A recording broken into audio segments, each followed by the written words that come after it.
Hi there and welcome back. I know it's been a while since I've uploaded a new video, but I realized that this once a week timeline was just not realistic. When I began my YouTube channel, one of my biggest supporters was my Aunt Marge. Aunt Marge is my hero. This woman is one of the kindest, strongest women I've ever known. What I didn't know before I started the channel is that Aunt Marge is a fellow golf lover. She has always been there from the beginning, supporting and enjoying my videos. Yes, my 92-year-old aunt watches YouTube, she emails, she even has her own smartphone. If for no other reason than making Aunt Marge smile, the channel is worth all the effort it takes to make it happen. I knew that I needed to get back to see her because I hadn't been able to see her because of everything that was going on. So when I decided to go back to Minnesota and let her know, she said, "Are you gonna come here and golf?" And I said, "Do you wanna go with me?" And she's like, "Yes." So I found a golf course that was close by and booked a tee time. Unfortunately, Aunt Marge can't swing a club anymore, but she was thrilled to just ride along. This was my first trip to Minnesota, and it was perfect timing because it was fall, and though it was cool enough for the leaves to have started changing, it was perfect golf weather. I flew into Minneapolis-St. Paul International Airport, MSP, and it was a 22-minute drive to Shakopee, Minnesota, which is where my aunt lives. I came in on a Monday evening around 6 p.m. and there was no traffic. Coming from California where the highways are terrible, they're always under construction, and there's crazy traffic, this was a dream. Minnesota itself, it's beautiful. And the people were all so friendly. On this trip, there wasn't any sightseeing to speak of. My main goal was just to spend time with my aunt. But on our golf day excursion, we started off by going to the golf course and having lunch. The restaurant at the course is very good. It may have been the best meal I had while I was there, other than home-cooked meals. The service was exceptional. We sat at the bar and Amanda took care of us. We learned that as long as there's no snow, the course stays open.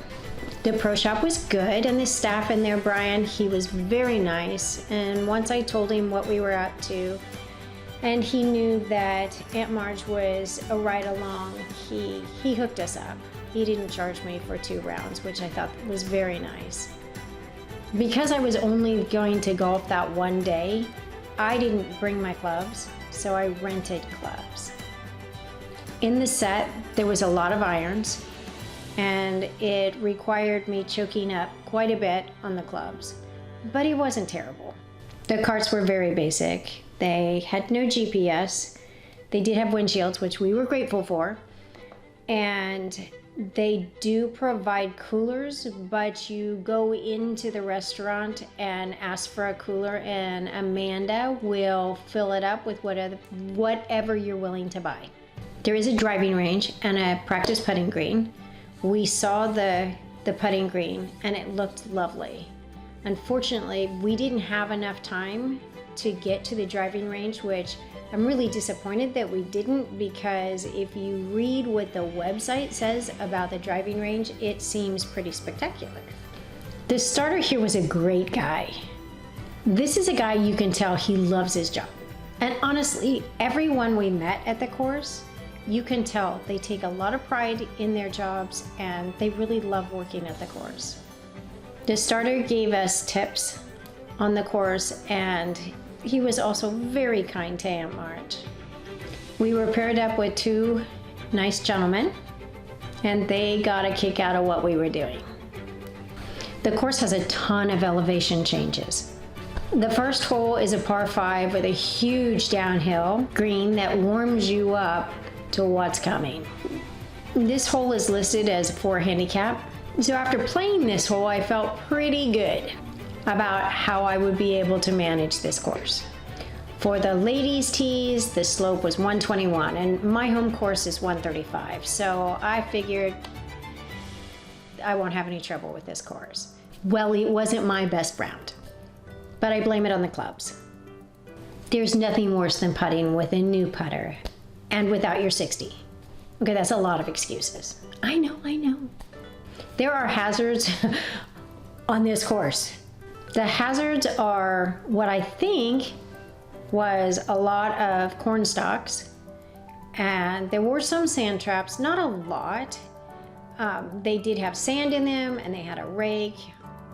Luckily, I avoided all of the sand. But there is a ton of water on this course. Again, I avoided the water. However, I did lose a ball in the corn stalks. On the front 9, there are 3 par 3 holes, which seems like a lot, but they were really fun.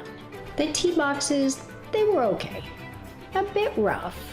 There are houses adjacent to this course, but none of them that are so close that you have to worry about it. The fairways, they were gorgeous. Wide, beautiful, very forgiving. Some of the fairways, ball placement was really important. A lot of the greens were elevated, and so it was easy to overshoot or come up short on many of the greens. Every hole on this course was breathtaking. My aunt got really sick of me saying, "Oh my gosh, this is so pretty." But it really was. But I kept saying it, driving her crazy. It's easy to see why this course was the Southwest Metro winner in 2018 by the Southwest News Media. Also achieved a 4-star rating by Golf Digest, making the must-play list.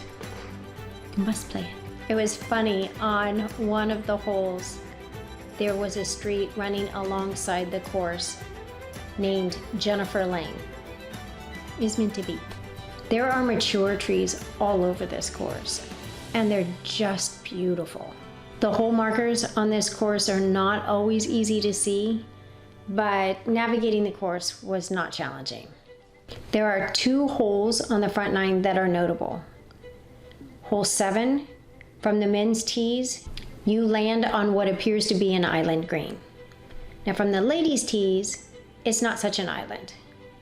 I actually birdied that one. Hole 8 is spectacular. From the men's tees, you must hit 180 yards to get to the fairway, and it's over water.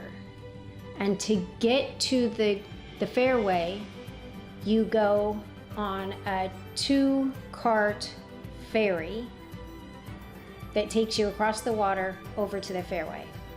Never been on anything like that. Never seen anything like that. It was really cool.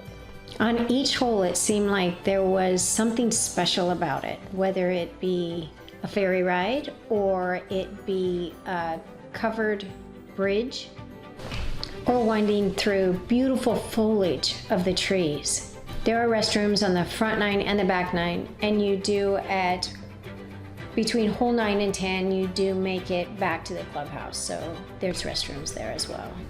I'm going to include a link to the website in the description below because the website's pretty cool. It has a flyover and a promo video, has a lot of information, scorecard, all of that.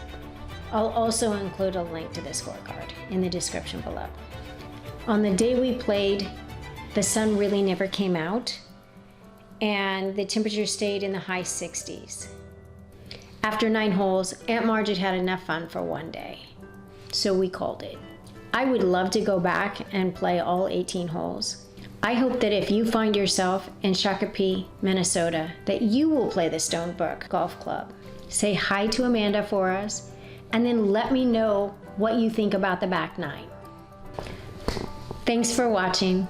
Next up, we'll get back to our Southern California golf trip, and we'll visit the Tierras Creek Golf Club in Ladera Ranch.